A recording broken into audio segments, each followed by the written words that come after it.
Olá, seja bem-vindo ao Papo Extra. Eu sou Adriana do Rio Branco e junto com as advogadas Jaqueline Montenegro e Rebeca Góes, nós temos a honra de receber doutora Ruth Ferreira Lima. Seja bem-vinda. Obrigada, boa tarde. É um prazer estar aqui com vocês, participando do podcast Papo Extra. E vamos nessa jornada. Eu vou ler para vocês agora o currículo da doutora Ruth. Ruth Ferreira Lima, pessoa negra, PCD, advogada, mestre em Ciências do Ambiente pela UFAM e especialista em Direito Ambiental. Sócia na Paiva Gestão e Laboratório Ambiental. Essa empresa atua na área de gestão e monitoramento ambiental, com mais de 15 anos de experiência em regularização ambiental de empreendimentos no Amazonas. Experiência no setor público e privado ambiental. Já regularizou mais de 300 empreendimentos. Parabéns, doutora Ruth. É um prazer tê-la conosco. Seja Doutora bem-vinda, Ruth, né? seja bem-vinda. 15 anos só de empresa, né? Porque, pelo que eu me entendo por gente, a Ruth já trabalha com licenciamento ambiental há mais de 15 anos. Há mais de 15 anos. Muito mais, que eu lembro. Doutora Ruth, muito obrigada pelo seu tempo, né? Sua disponibilidade de estar aqui com a gente nesse bate-papo. E, para começar, eu já vou assim na primeira pergunta. O porquê que é tão importante a gente discutir licenciamento ambiental com regularização de imóvel e na forma extrajudicial? Então, doutora Jaqueline, nós estamos em um dos maiores estados da federação. Né? O estado do Amazonas abriga o maior número de áreas protegidas do Brasil. Mais de 49% do nosso estado é em área protegida. E o estado do Amazonas é um estado que ainda não tem regularização fundiária. Existem muitos conflitos de terra, existem muitos conflitos sobre titularidade. Então, discutir regularização fundiária, licenciamento ambiental, regularidade ambiental e extrajudicial é atual, porque é muito mais fácil regularizarmos de forma administrativa do que irmos para o Poder Judiciário e amargar a demora. Realmente. E se bem me lembro, até o nosso quintal ele deveria ter uma área protegida, né? De arborização, sem desmatar, que estaria na norma, seria isso? Uma vez eu li sobre isso. Nós, no estado do Amazonas, nós temos algumas legislações que acompanham a legislação brasileira. Desde 2012, nós atualizamos o chamado, antigamente, Código Florestal, hoje é a Lei de Proteção às Matas Nativas, é a Lei 12.651 de 2012, que ela disciplina o uso da terra em área rural e também urbana. E na área rural é obrigatório você reservar uma área de reserva legal e existem as áreas de preservação permanente. As áreas de preservação permanente, que é a APP. Que é a APP. Ela também tem área de preservação permanente dentro dos municípios, em área urbana. E na área urbana, a gente tem outras questões também, que são as áreas tombadas, que também são de preservação permanente. Né? No centro, o centro de Manaus é um bom exemplo para essa afetação que existem em imóveis na área urbana. Nos nossos quintais urbanos, a gente tem muitos quintais ainda têm vegetação, ainda tem árvore. Então, dependendo da árvore que está plantada no seu quintal, você tem que pedir, sim, autorização para fazer o corte ou a poda à Secretaria Municipal de Meio Ambiente, SEMAS Manaus. E dependendo, outro exemplo aqui, Manauara. Manauara, na frente do nosso shopping Manauara, a gente tem as castanheiras. As castanheiras são espécies protegidas por lei. Elas vão ficar lá, porque elas estão em área urbana. Então, existe uma afetação naquele espaço, que são as espécies protegidas por lei. Dentro também, naquela parte do Dentro buritizal. também tem o buritizal, porque ali também tem um ponto importante, que é uma nascente. Tudo isso em área urbana afetando um imóvel. Então, regularização fundiária e respeito às normas ambientais andam junto. Não tem como um empreendimento estar regular se ele não estiver regular ambientalmente e fundiariamente, porque uma coisa puxa a outra. Nossa, nós temos, Com então, certeza. muita área para trabalhar, né? Então, o ambiental é como se fosse um carro-chefe, na verdade, para a gente, para a nossa região, não só para o nosso estado, né? Então, quais seriam, assim, o nosso pilar? Quais são as principais leis para essa manutenção, fiscalização? Porque eu estou vendo que também vai chegando, né, na fiscalização, para a gente poder ter um controle, né, do ambiental, uma legalização. No federal, nós temos a Lei 12.651 de 2012, que, como eu falei anteriormente, é a nossa lei de floresta, algumas pessoas conhecem como Código Florestal. No estado do Amazonas, nós temos a nossa legislação de licenciamento ambiental para o estado, que é a Lei 3.785 de 2012, que ela regulamenta, né, ela regra como é que se dá o licenciamento ambiental, quais são as atividades que serão licenciadas, quais são as atividades que serão dispensadas de licenciamento e os procedimentos do licenciamento, além das licenças que esses empreendimentos poderão pedir: licença prévia, licença de instalação, licença de operação ou uma licença ambiental única. Depois, recentemente, nós temos a Lei 15.190 de 2025, que todo mundo deve ter ouvido falar, que ela foi chamada de a PEC da devastação, porque ela mudou regras para o licenciamento ambiental no Brasil, e isso vai afetar as legislações locais. No município, a gente tem o nosso Código Ambiental de Manaus, que é a Lei 605 de 2001, que elas disciplinam como os empreendimentos vão funcionar dentro de Manaus, quais são as regras ambientais, quais são as obrigações ambientais que esses empreendimentos terão na cidade de Manaus, além do nosso plano diretor. O nosso plano diretor, ele é um plano diretor urbano e ambiental. Ele vai dizer quais são as atividades que podem ser desenvolvidas em determinados locais, porque a gente acha que eu posso desenvolver determinada atividade em qualquer lugar de Manaus. E aí eu vou dar um exemplo meu. Nós, da Paiva, decidimos mudar e levamos o nosso laboratório para o Conjunto Jardim Paulista. Quando nós tentamos fazer a alteração de endereço, a prefeitura sinalizou que nós não podíamos fazer alteração de endereço, porque naquela área, especificamente, Conjunto Jardim Paulista, não poderia ser desenvolvida a atividade. O que nós tivemos que fazer? Nós tivemos que tirar uma certidão de informação técnica, CIT, que vai ser, eles vão avaliar nossa documentação, e aí eu vou entrar na fundiária. Uma das coisas que a gente teve que entregar foi contrato de aluguel. Contrato de aluguel acompanhado do documento fundiário do imóvel, documento do detentor, do proprietário do imóvel. Então, Registro de imóvel. Isso, o registro de imóveis. Então, assim, aí eles pegaram toda essa nossa documentação e avaliaram. Então, eles fazem um link com a CEMEF.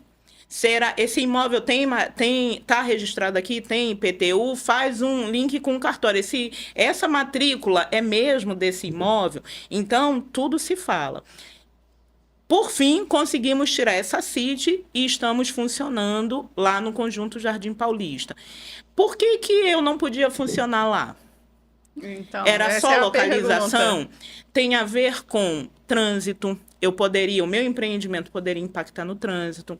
O meu empreendimento tem um potencial poluidor, porque eu trabalho, eu gero resíduo, e resíduo de laboratório é resíduo químico. Então, eu posso contaminar de alguma forma aquela área. Então, não é só uma vontade de ter um negócio. Existe todo um arcabouço legal que precisa ser verificado e analisado. E aí entra o papel do profissional do extrajudicial, porque é ele que vai avaliar a viabilidade jurídica, porque isso é viabilidade jurídica, é técnica jurídica, porque eu vou ter que ler legislação. Eu vou ter que analisar a legislação onde o meu cliente se encaixa. Eu vou ter que verificar se é mais viável para ele permanecer naquele lugar, se ele tem interesse mesmo de ficar naquele lugar, porque pode ser muito custoso.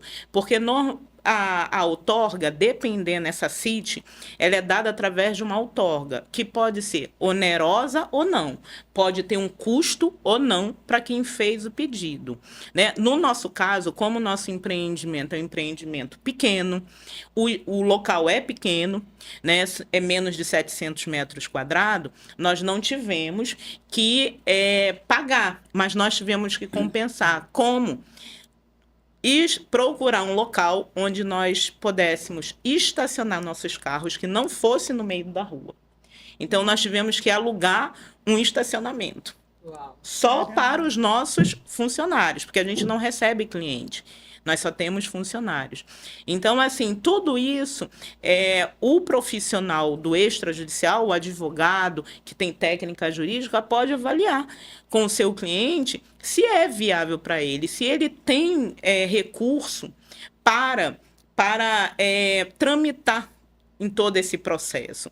Porque é um processo que não é rápido, que demanda recurso e que, às vezes, não vale tanto a pena assim. Agora, o plano diretor, Ruth, que eu bem me lembro, uma vez eu estava dando uma olhada justamente para ver a viabilidade de construções, né, como conjuntos residenciais, prédios residenciais e também comerciais.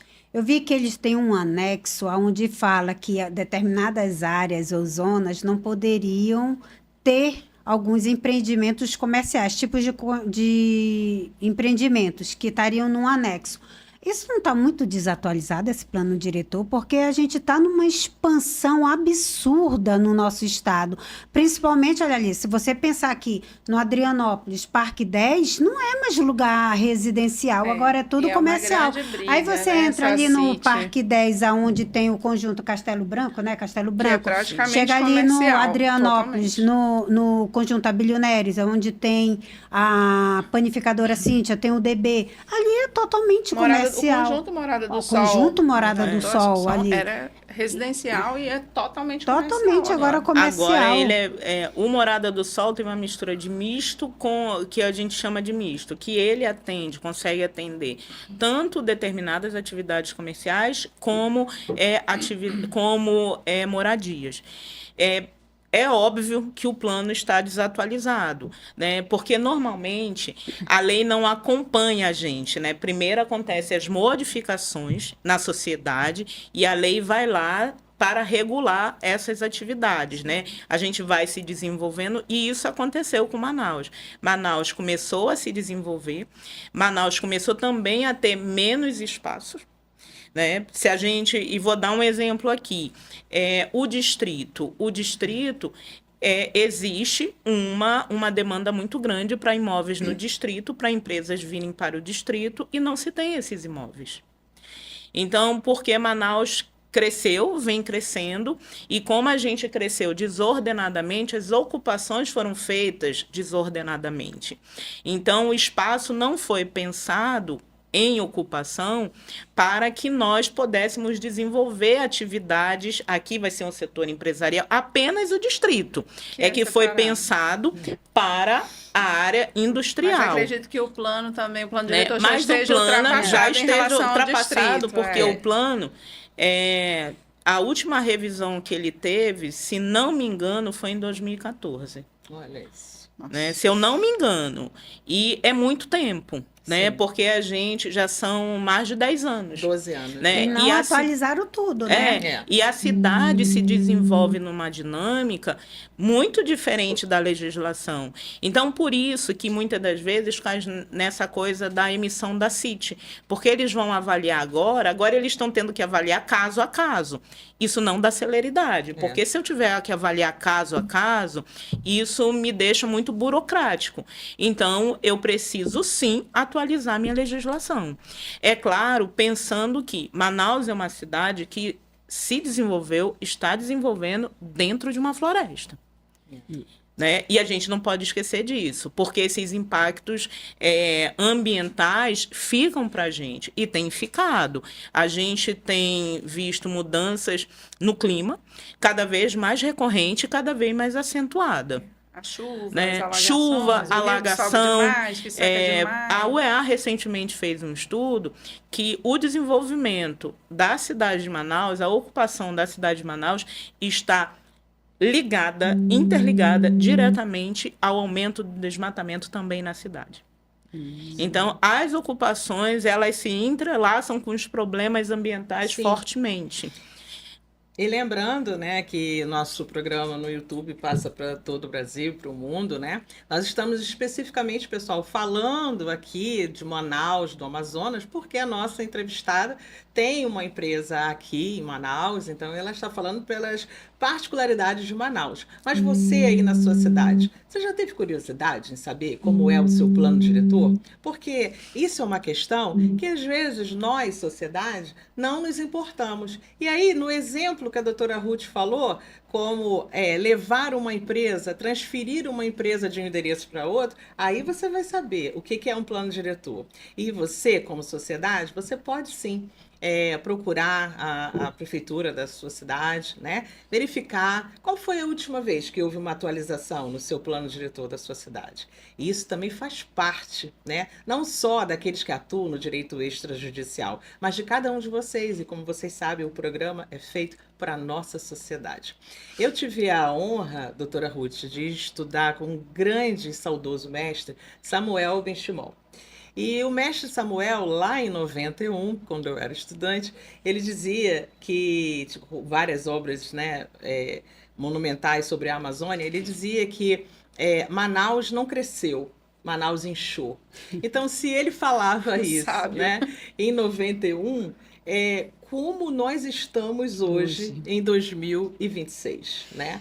Se esse inchaço, como bem a doutora Jaqueline falou, não só por estar obsoleto, né? Mas a gente sabe que leis no nosso país nós temos muitas, mas o que nos falta é a real fiscalização. É aquela fiscalização que realmente venha olhar para o dano, né? O dano à sociedade e, no nosso caso, do nosso tema hoje, o dano ambiental.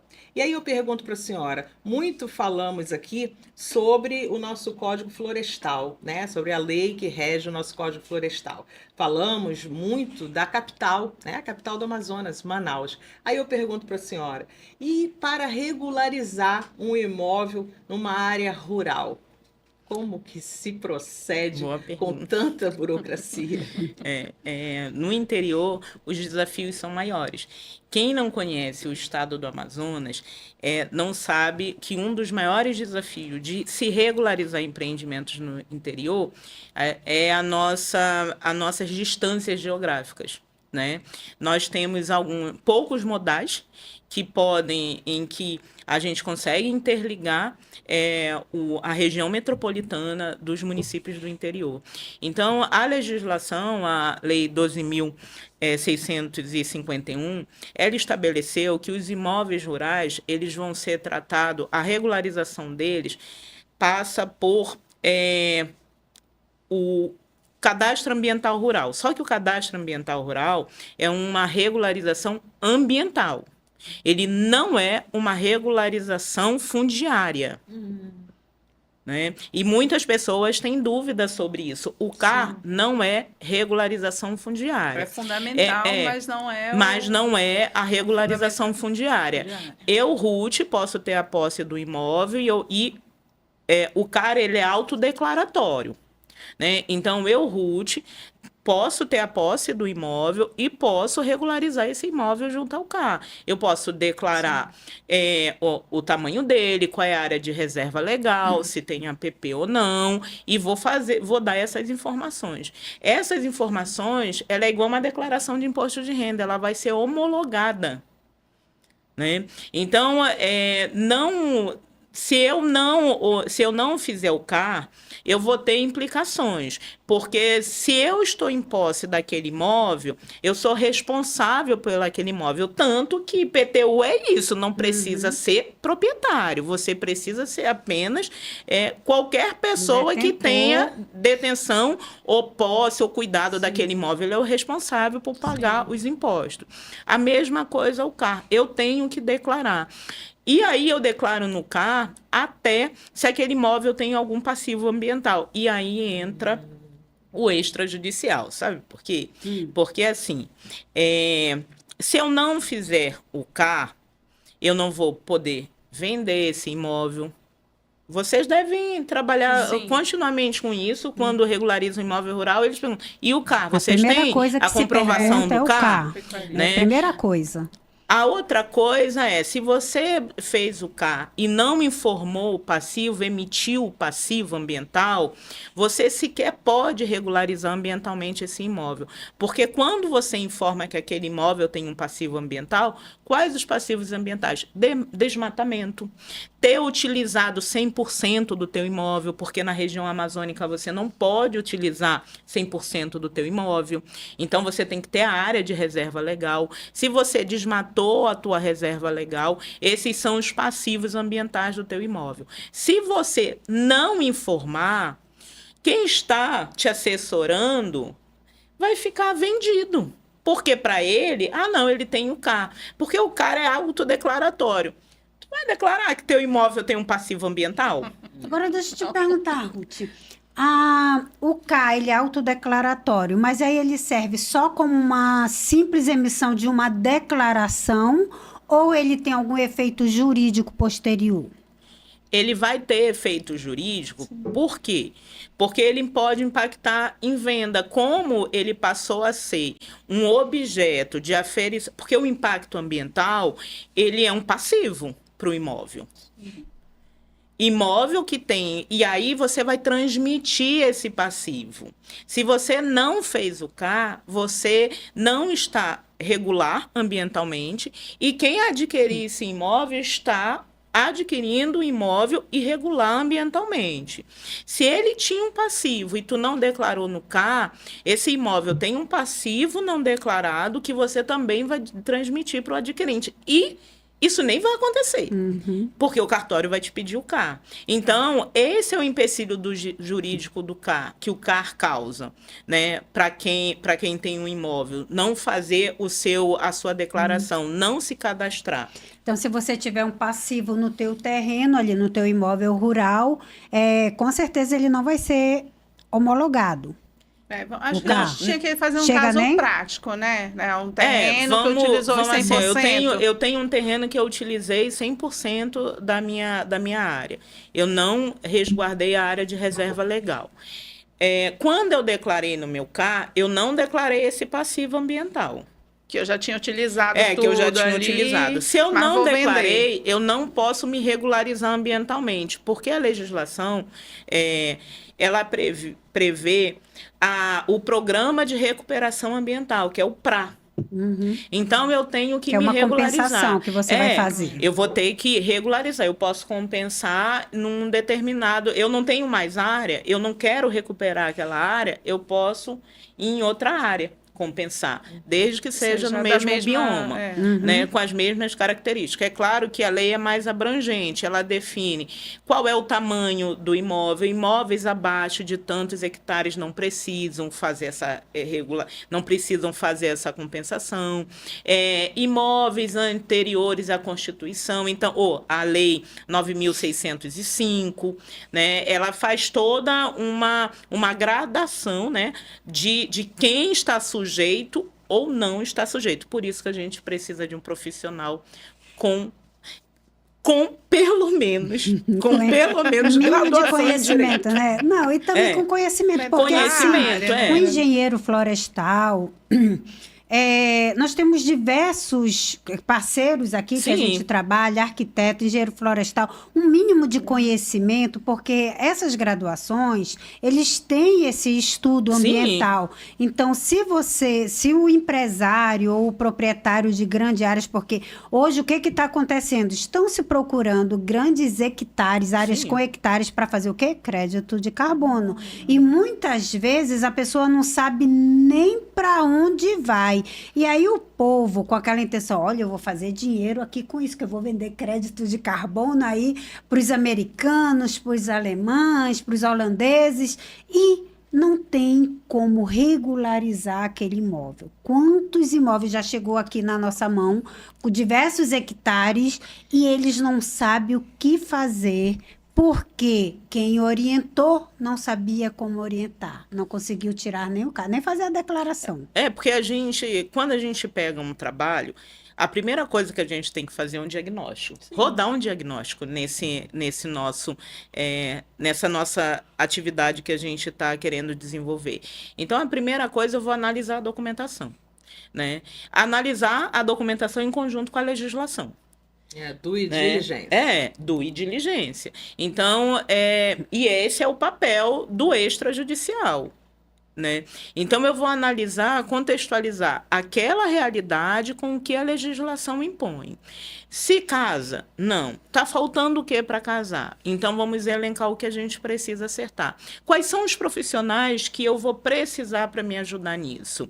Eu vou precisar do engenheiro ambiental, do engenheiro florestal, de um gestor ambiental, de um topógrafo, né, de um agrimensor, de um cara que trabalha com geoprocessamento. Vou precisar, né? Na região amazônica, e aí puxando para o que a doutora Jaqueline falou sobre crédito de carbono, recentemente o Ministério Público solicitou que fossem suspensos essas transações.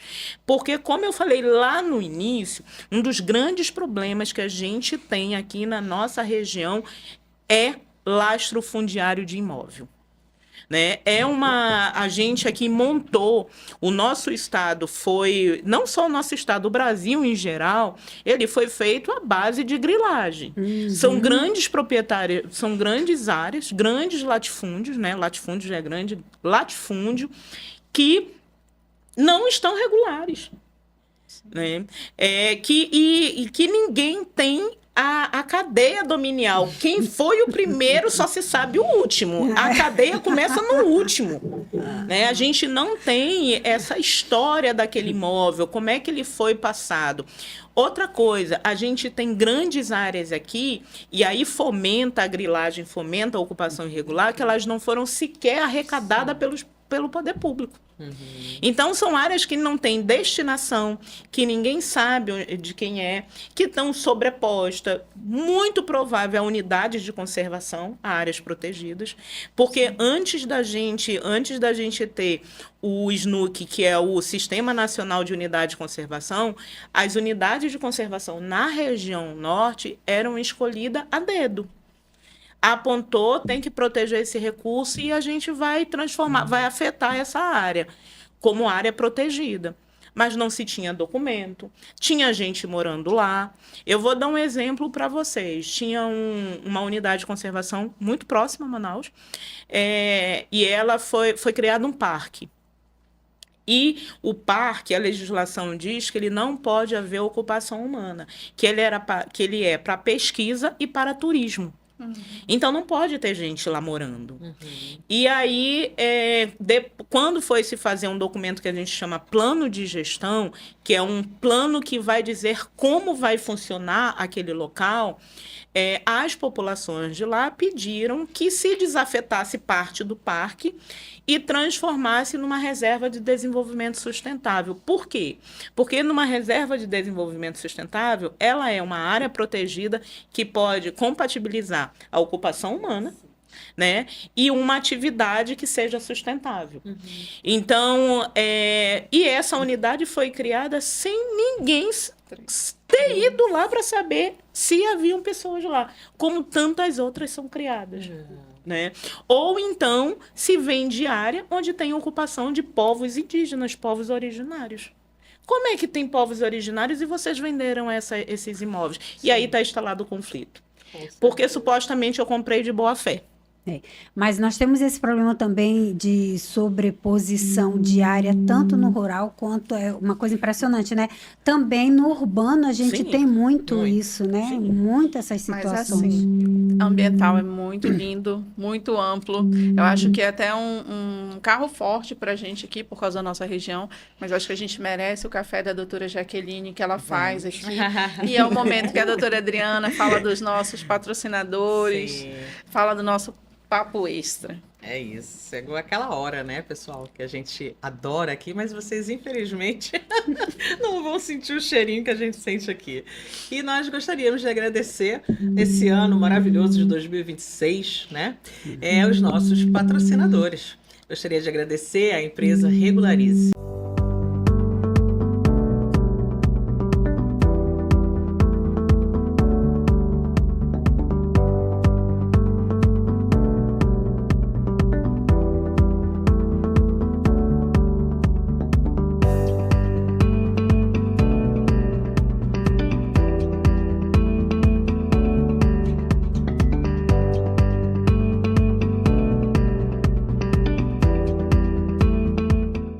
A empresa que você pode contar com os melhores profissionais para regularizar o seu imóvel. Está sem saber o que fazer com aquele contrato que está aí na sua gaveta, ou você só tem um contrato de compra e venda, mas você não tem a propriedade do seu imóvel? Procure a Regularize, ela vai te ajudar. Gostaria de agradecer também a empresa FRTB.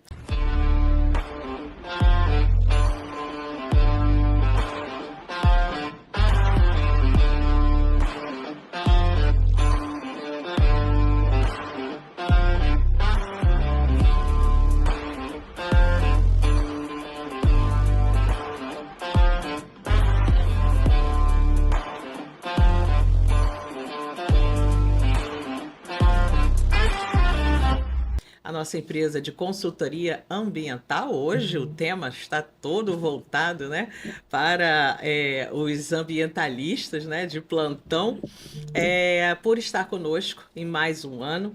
E nós agradecemos sempre essa força, né, dessas duas sócias jovens, mas que acreditam que o extrajudicial realmente é a parceria para todas as profissões, para a regularização fundiária.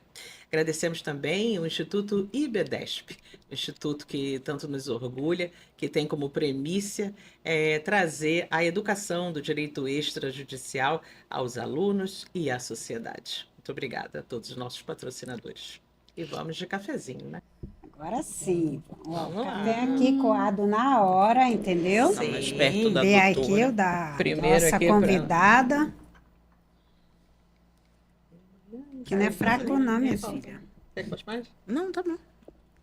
Tem dia aqui que tem queijadinha. Por falar nisso, né, olha, era pra gente ter feito esse programa com a Ruth no dia do aniversário dela. É amanhã, que dia 16, sexta-feira. 16. Nós vamos ter bolo, doutora Ruth? Será? Ai, não, Jaqueline, eu tô Não fora. acredito nisso, não. Eu acho que eu vou fazer esses famosos aniversários. Minha esposa, ela é jovem, né?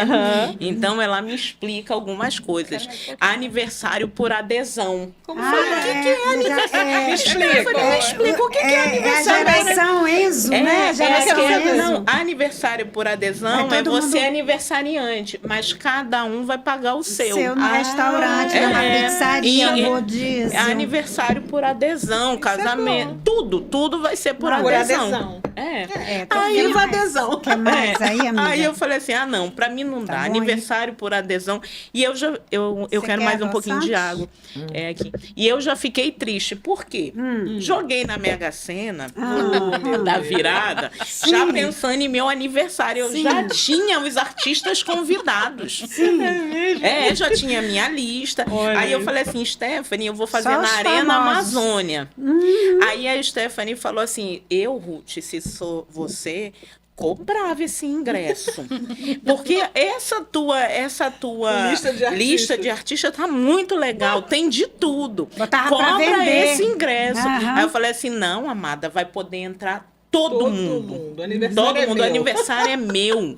Então vai entrar todo mundo. Sou milionária, né? vai entrar todo mundo, a arena é minha. A arena é minha. Ganhei na Mega Sena. Não direi nada, mas haverá finais. Finais. Meu aniversário na Arena. Aí não ganhei, fiquei frustrada, Certo. né? Falei, não vai ter aniversário nenhum. Se eu não tiver a minha playlist, aí eu falei assim. Aí eu mandei mensagem para uns amigos, falei assim, então, gente, aquele aniversário que estava preparado para a Arena mudou o endereço.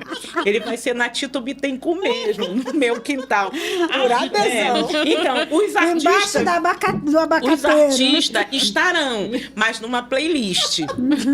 Boa, todos Entendeu? estarão Todo lá. mundo vai estar. E vai ter mais. Agora, dessa vez, a gente vai botar mais gente como artista. Então, cada um pode até escolher o seu Com agora. certeza. Aí eu falei, aí a Stephanie, por que tu não faz aniversário por adesão? Eu falei, Stephanie, não, aniversário, pra mim não dá. não dá. Aniversário por adesão, Não cola, né? pô, mano, até a gente tem que colocar nosso dinheiro ali, papapá. Você tá comemorando o teu aniversário, é a tua vida. É mais uma vez que você vai estar cumprindo o teu papel aqui na Terra. Isso. E eu fico assim, Frio. eu fico muito frustrada quando uma pessoa diz assim, eu não gosto de comemorar o meu aniversário. Eu falei, eu mas tu não gosto. gosta de comemorar a vida? Complicado, Gente, né? todos nós temos nossas dificuldades e temos mesmo, alguns até muito mais. Mas é pensando nesses que têm muito menos oportunidades que eu comemoro a minha vida. Eu não tenho nem como escapar, porque quando chega o meu, a família já liga. Ei, fizeste o bolo? Ainda Não, tem que ser o aí bolo a que eu pessoa, faça. ela que faz. É, Não, eu que e ainda quem tenho é que de fazer. janeiro sofre, né? Eu Porque sofri na janeiro- escola, todo nunca mundo tive das festa. Eu na nunca tive escola. festa, nunca festa na teve, escola. nunca tem presente, Ó, dinheiro nem para como aluna eu presente. tive festa na escola quando era criança. né? E nem como professora ganhei presente de aluno, porque tava todo mundo E de a férias. família já tá todo mundo endividado, com IPVA, IPTU, escola, Natal, Ano Novo. tá todo mundo tentando pagar a roupa do Natal em janeiro.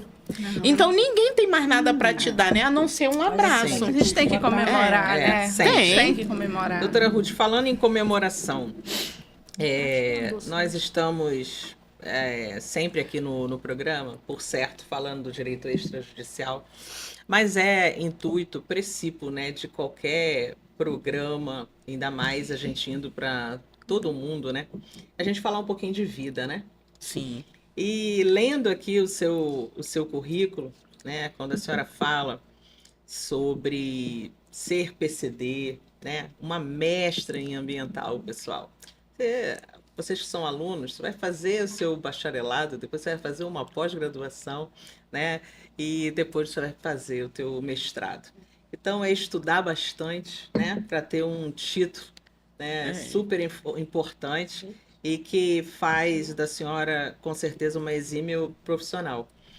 E hoje a gente verifica, né, não só na geração atual, mas em muitas pessoas que sofrem, né, nós estamos aí no Janeiro Branco, sofrem algum tipo de depressão por situações, né, pessoais. E vendo a senhora aqui, né, tão animada, né, cheia de projetos, é uma carioca, minha conterrânea, né, e que teve uma passagem na sua vida, né, que muitos poderiam paralisar, né, dizer acabou. E a senhora, pelo contrário, continuou. Eu queria que a senhora contasse um pouquinho do seu pós-acidente, para que não só jovens, né, mas você que está aí, verificasse que de um limão realmente a gente pode fazer uma limonada. Ou uma caipirinha. Ou- Dependendo do horário. E da idade também. Então, eu não nasci uma pessoa com deficiência. Eu fiquei deficiente aos 32 anos. eu fui atropelada na calçada, eu estava em visita turística ao estado do Pará e fui atropelada. Um caminhão passou por cima de mim. Então, eu sou uma pessoa com propriedade quando posso dizer assim, estou com uma dor como se um caminhão tivesse passado em cima de mim. Eu posso dizer isso com propriedade. E aí, quando eu acordei depois de 7 dias de um coma. Quando eu acordei, o médico falou assim para mim, então, a senhora sabe que a senhora foi atropelada, perdeu uma perna. Eu falei, sei. Eu pergunto, e ele falou assim, olha, vai demorar a sua recuperação, porque foi muito traumático. E aí eu falei para ele assim, ai, doutor, não dá. Esse ano eu me formo. Eu tenho que estar na faculdade dia 7 de fevereiro de 2009. Eu não posso ficar aqui. O que dá para fazer para eu sair daqui? Dia 7 de fevereiro de 2009, eu estava na ESBAN, na sala, a doutora Jaqueline, conhecemos-nos na classe, né? Minha amiga de faculdade.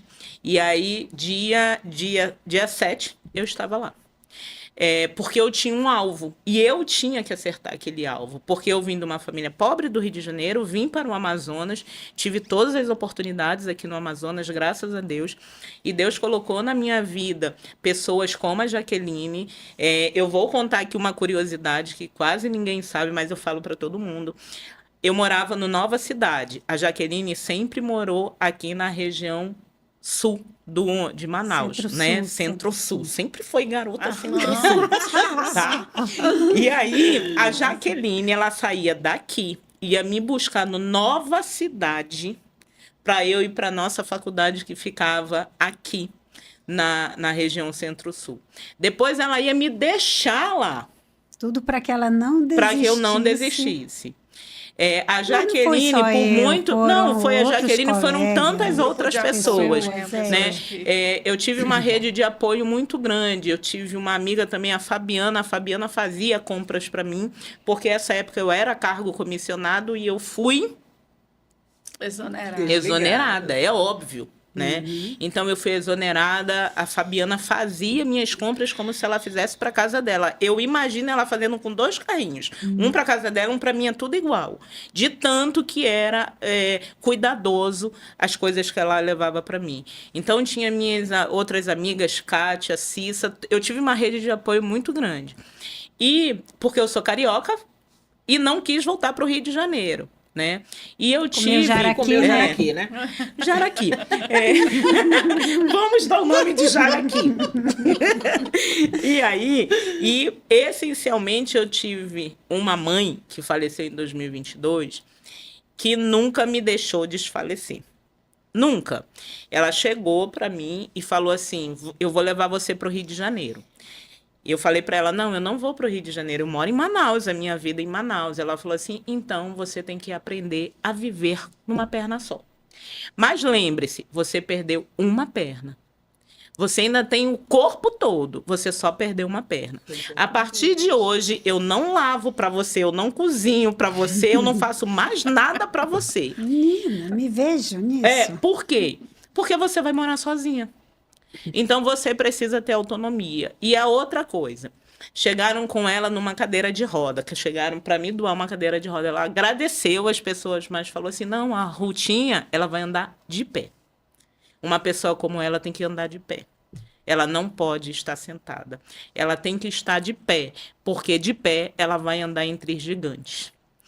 E isso foi me estimulando. A minha mãe foi essencial e não só nessa minha fase, mas durante toda a minha vida, né? E eu falo para todo mundo que eu só tenho coragem porque a minha mãe, ela foi uma mulher corajosa e sempre passou isso para a gente. Eu também, durante esse processo, eu perdi o meu FIES. E aí, eu também tenho que fazer esse crédito. Eu pedi uma bolsa ao Eliseu. Na época, ele era mantenedor da UFAM.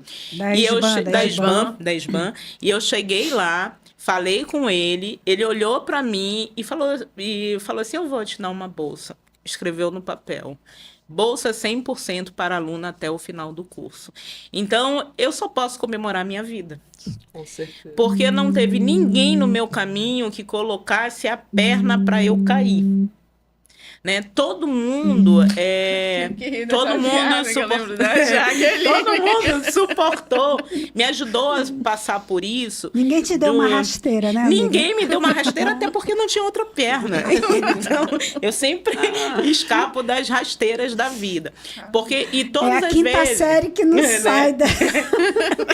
E todas as vezes que eu penso em me abalar com alguma coisa, eu sempre penso assim, cara, eu sou uma pessoa que poderia ter uma história totalmente diferente da que eu tenho hoje. Sim.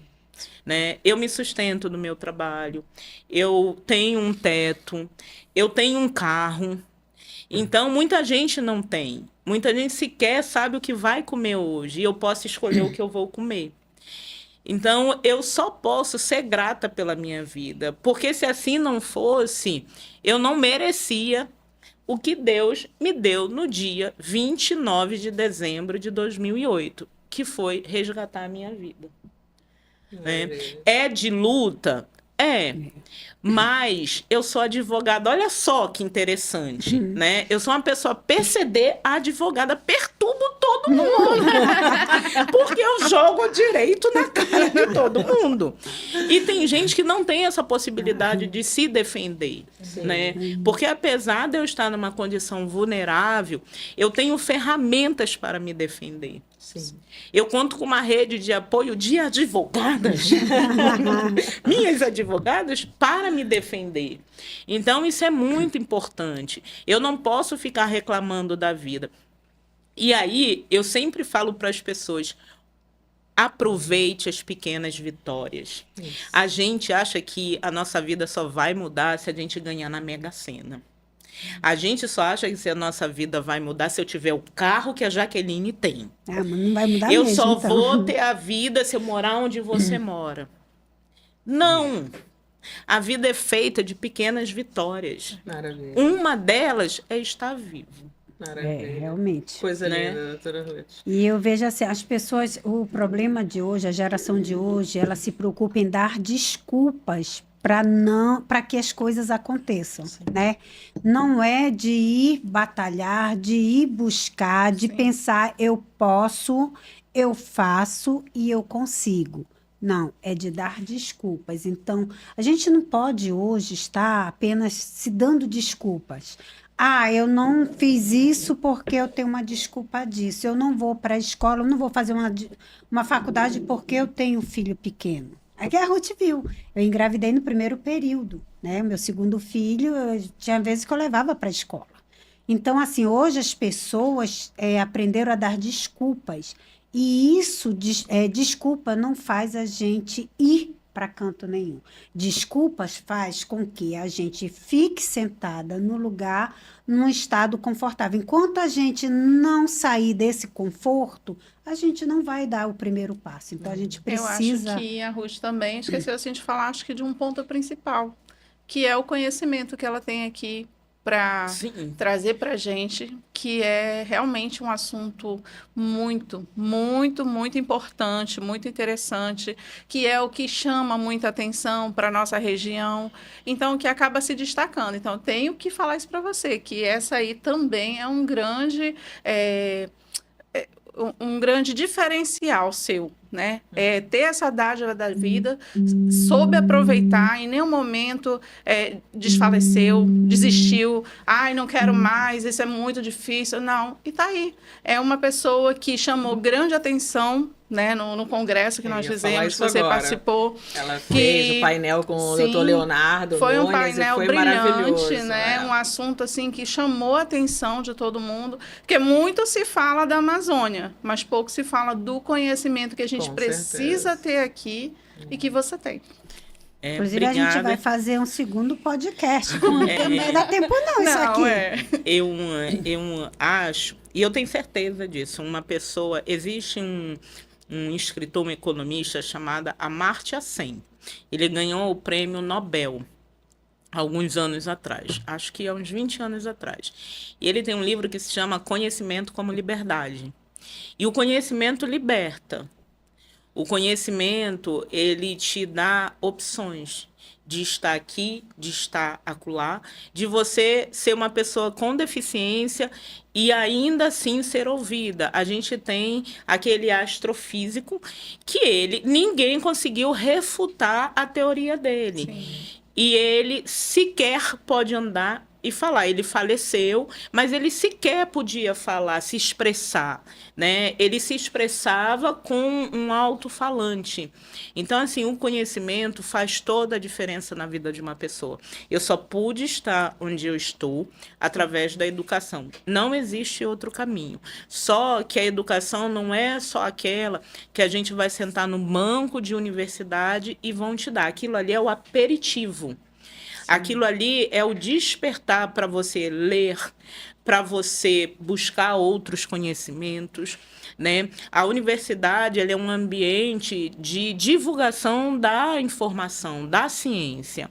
Mas esse ambiente só vai ser fortalecido se eu, Ruth, quiser esse ambiente, se eu conseguir aproveitar tudo desse ambiente. Sim. Então, assim, cabe a cada um de nós buscar o conhecimento, né? Eu sempre digo que tem uma coisa que a gente perdeu quando a gente fica adulto, a gente perde. Quando a gente é criança, a gente é muito curioso, né? Eu lembro que eu desmontava tudo quanto é coisa lá em casa. Eu tinha uma curiosidade para saber funcionamento de coisa. Já tinha pouco e ainda desmontava, né?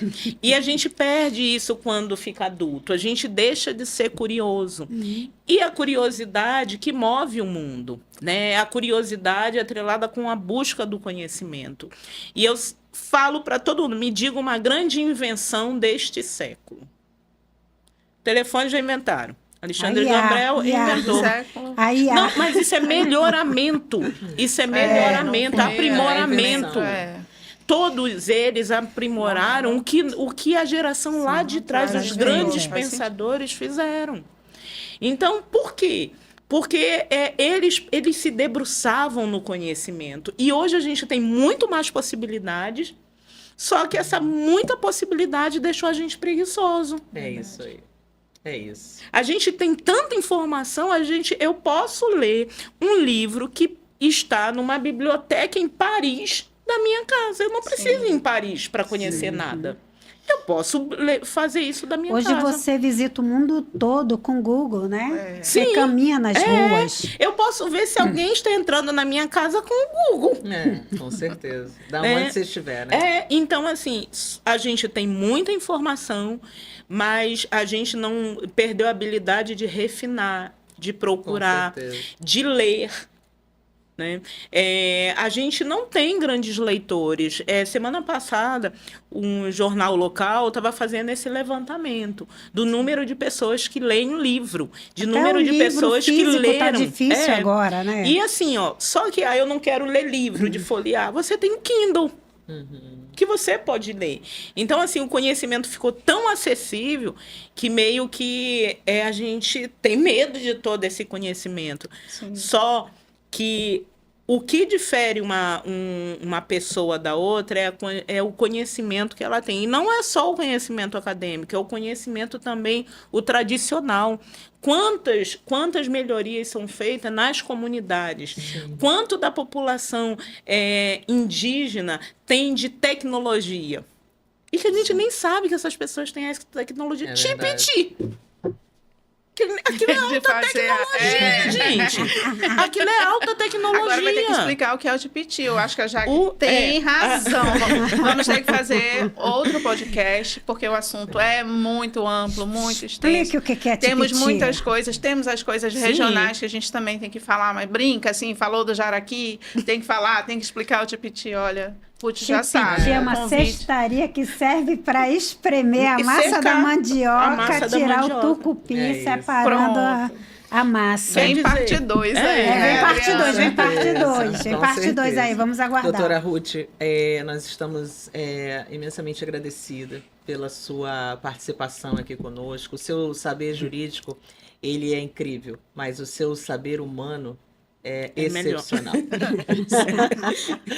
E eu creio que, mais uma vez falando, né, nós estamos agora no Janeiro Branco, né?